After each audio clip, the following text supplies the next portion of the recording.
প্রথমে একটা অবৈধ সম্পর্ক, তারপরে একটা জালি মানসিকতা, আর তারপরেই আসে এক বাটি মটন স্যুপ। আর এটাই যথেষ্ট আজকের ঘটনার কেন্দ্রবিন্দু হওয়ার জন্য, কারণ আজকের ঘটনা বলিউডে যে কোনো এ গ্রেডের মুভিকেও হার মানায়, বা বলা যেতে পারে যে মুভি দেখেই এই ঘটনার সূত্রপাত। কিন্তু সিনেমা জগৎ আর বাস্তব জগতের মধ্যে ফারাক কিন্তু অনেকটাই থাকে, আর সেখান থেকেই জন্ম নেয় আজকের ঘটনার মতো কিছু ভয়ঙ্কর মানসিক অভিপ্রায়, যার দরুন ধ্বংস হয়ে যায় একটা সুন্দর পরিবার, আর মানুষকে ভাবতে বাধ্য করায় যে মানুষ কতটা নিচে নামলে এরকম একটা নারকীয় ঘটনা ঘটাতে পারে। আজকের এই ঘটনা এমনই একটা ঘটনা যার থেকে ইন্সপায়ার্ড হয়ে একটা মুভি পর্যন্ত তৈরি হয়েছে।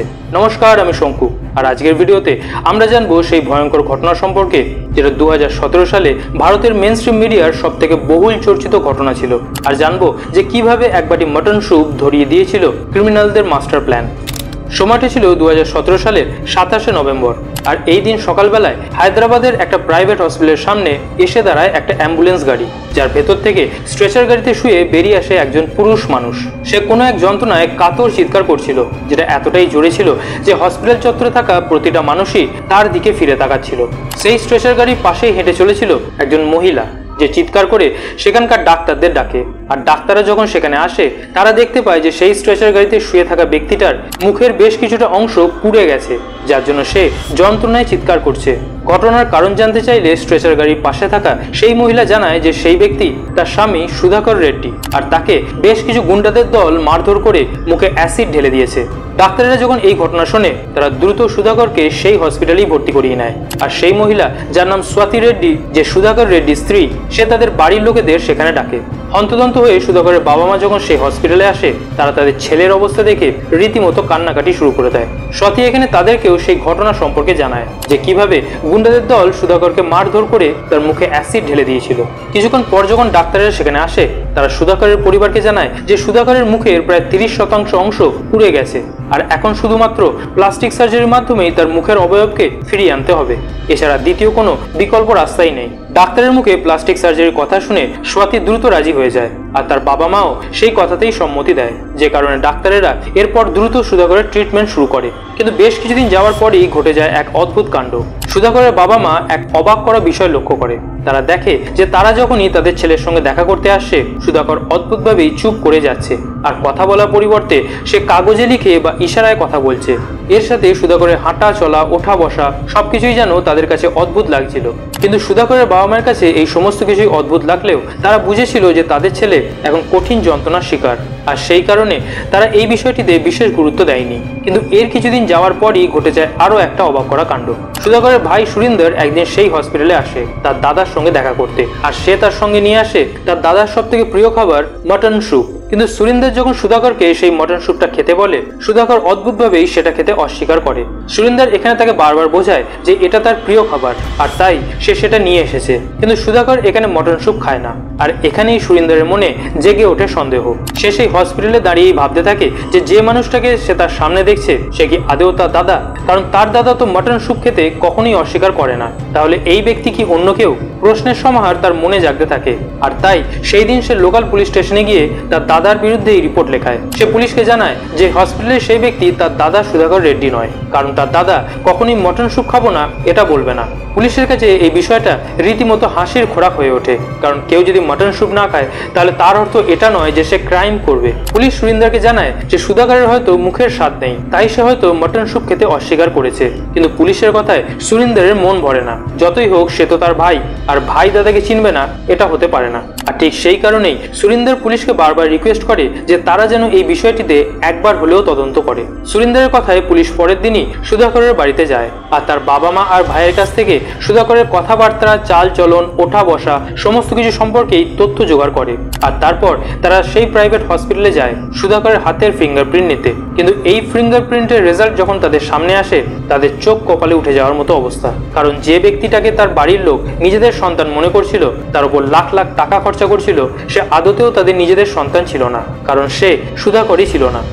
পুলিশের কাছে এই বিষয়টা এতই জটিল হয়ে দাঁড়ায় যে তাদের কাছে উঠে আসে বেশ কিছু প্রশ্ন। হসপিটালের সেই ব্যক্তিটাকে কি, তার আসল পরিচয়, কেনই বা সে নিজেকে সুধাকর রেড্ডি বলছে, কেনই বা স্বাতি রেড্ডি তাকে নিজের স্বামী বলছে। আর সব থেকে বড় প্রশ্ন হলো, হসপিটালের সেই ব্যক্তি যদি সুধাকর রেড্ডি না হয়, তাহলে আসল সুধাকর কোথায়? পুলিশ বুঝতে পারে যে সুরিন্দর ঠিক কথাই বলছিল, আর তাই এবার আসল সত্যিটা বের করার জন্য পুলিশ স্বাতী রেড্ডি আর হসপিটালে সুধাকর রেড্ডি সেজে থাকা সেই ব্যক্তিকে অ্যারেস্ট করে। আর তারপর পুলিশি দাওয়াই দিলে তারা যে সত্যিটা বলতে বাধ্য হয় তা শুনে যে কারুর পায়ের তলা থেকে মাটি সরে যাওয়ার মতো অবস্থা। আর এই ঘটনা শুরু হয় 2014 সাল থেকে।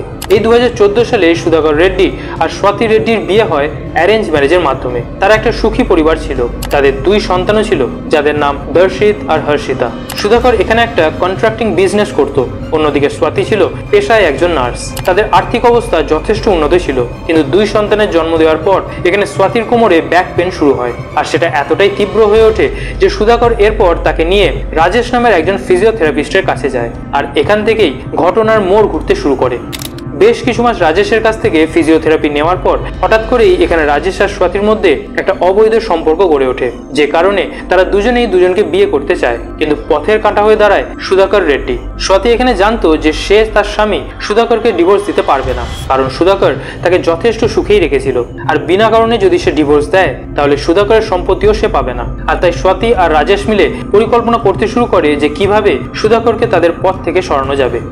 এরই মাঝে স্বাতী একদিন একটা বিখ্যাত তেলুগু মুভি দেখে যার নাম ইয়েবাডু। এই মুভির একটা অংশে দেখানো হয় যে কিভাবে প্লাস্টিক সার্জারির মাধ্যমে একজন মানুষের মুখকে অন্য একজন মানুষের মুখের আকার দেওয়া যায়। আর এই বিষয়টা স্বাতী আর রাজেশের মনে এতই জায়গা করে নেয় যে তারা ঠিক করে যে সুধাকরকে হত্যা করে রাজেশ সুধাকরের জায়গা নেবে। তাদের পরিকল্পনা ছিল যে প্রথমে সুধাকরকে তারা হত্যা করবে, আর তারপর অ্যাসিড দিয়ে রাজেশের মুখের কিছুটা অংশ পুড়িয়ে তাকে প্লাস্টিক সার্জারির মাধ্যমে সুধাকর করে তুলবে। এতে সুধাকরের বাবা মাও জানবে যে তাদের ছেলে তাদের সঙ্গেই আছে, আর স্বাতীরও এখানে রাজেশকে পাওয়া হয়ে যাবে। কিন্তু এখানে হাস্যকর বিষয় হলো যে কোনো একদিন স্বাতীর রাজেশের এই আসল মুখ দেখেই তাকে পছন্দ হয়েছিল, আর আজ সেই মুখকে পুড়িয়েই তার স্বামীর মুখের আকার দেওয়ার জন্য সে তৎপর হচ্ছিল। এরপর দিন আসে 2017 সালের 26শে নভেম্বর। এদিন স্বাতী আর রাজেশ সিদ্ধান্ত নেয় যে তারা তাদের পরিকল্পনাকে বাস্তবায়িত করবে। আর তাই যখন সেই দিন রাত্রেবেলায় সুধাকর তার কাজের থেকে বাড়ি ফিরে আসে, স্বাতী তাকে প্রথমেই অ্যানাস্থেসিয়া দিয়ে অজ্ঞান করে দেয়। আর তারপর সেই ঘরে লুকিয়ে থাকা রাজেশ একটা লোহার রড নিয়ে এসে সুধাকরের মাথায় বাড়ি মেরে তাকে খুন করে ফেলে তথ্য প্রমাণ লোপাট করার জন্য। এরপর তারা সুধাকরের বডিকে দূরের একটা জঙ্গলে নিয়ে যায়, আর সেখানেই তার মৃতদেহকে পুড়িয়ে মাটির নিচে কবর দিয়ে দেয়। তাদের প্রথম ধাপ সফল হয়। এবার আসে তাদের দ্বিতীয় আর সব থেকে কঠিন ধাপ, যেখানে স্বাতী রাজেশের মুখ অ্যাসিড দিয়ে পুড়িয়ে তাকে পুনরায় সুধাকর করে তুলবে। কিন্তু অ্যাসিড দিয়ে মুখ পোড়ানো তো কোনো সহজ কাজ নয়, আর তাই পরের দিন যখন স্বাতী রাজেশের মুখ অ্যাসিড দিয়ে পোড়াচ্ছিল তখন সেই অ্যাসিডের জ্বলন এতই তীব্র হয়ে যায় যে রাজেশ সেই জ্বলনের তীব্রতায় আর্তনাদ করতে শুরু করে, যে কারণে স্বাতী বাধ্য হয়েই রাজেশকে হায়দ্রাবাদের একটা প্রাইভেট হসপিটালে ভর্তি করায়। আর তার পরের ঘটনা তোমরা সবাই ভিডিওর প্রথমেই শুনেছো যে কিভাবে ডাক্তারদের প্লাস্টিক সার্জারির কথায় স্বাতী দ্রুত রাজি হয়ে গেছিল, আর কিভাবে সুরিন্দর তাদের এই ছল চাতুরি ধরে ফেলেছিল এক বাটি মটন স্যুপের মাধ্যমে। কিন্তু এখানে প্রশ্ন হলো যে সেই দিন রাজেশ কেন সেই মটন স্যুপ খায়নি, আর তার কারণ হলো রাজেশ ভেজিটেরিয়ান ছিল, অর্থাৎ নিরামিষাশী। সে স্বাতীকে পাওয়ার জন্য একজন মানুষকে খুন করতে পারলো, নিজের মুখে অ্যাসিড পর্যন্ত ঢালতে পারলো, কিন্তু এক বাটি মটন স্যুপ সে খেতে পারলো না। আর সেটাই কাল হয়ে দাঁড়ালো তাদের সমগ্র পরিকল্পনাকে ব্যর্থ করতে। সিনেমা দেখে তারা এতটাই ইন্সপায়ার্ড হয়ে গেছিল যে তারা ভেবেছিল যে শুধু প্লাস্টিক সার্জারির মাধ্যমে হয়তো খুব সহজেই একজন মানুষকে অন্য মানুষে পরিণত করা যায়, যেটা একেবারে ভুল একটা ভাবনা। কারণ একটা মানুষের শুধু মুখটাই তার পরিচয় নয়, তার সাথে তার work life, social life, personal life, এইরকমই আরো অনেক কিছু বিষয় ম্যাটার করে, যেটা হাজার চেষ্টা করলেও অনুকরণ করা সম্ভব নয়। পুলিশের কাছে এই ঘটনার সত্যতা স্বীকার করার পর পুলিশ দ্রুত স্বাতী আর রাজেশকে গ্রেপ্তার করে, আর কোর্টে এই ঘটনা উঠলে আদালত তাদের দুজনকেই যাবজ্জীবন কারাদণ্ড দেয়। মটন স্যুপের ঘটনা থেকে আমরা জানতে পারি যে খারাপ উদ্দেশ্যের পরিণতি সর্বদা খারাপই হয়। মটন স্যুপের ঘটনার মতোই রয়েছে আরও অনেক ঘটনা যা আমি নিয়ে আসবো আগামী ভিডিওতে। টিল দেন ভালো থেকো, সুস্থ থেকো, সতর্ক থেকো। ধন্যবাদ।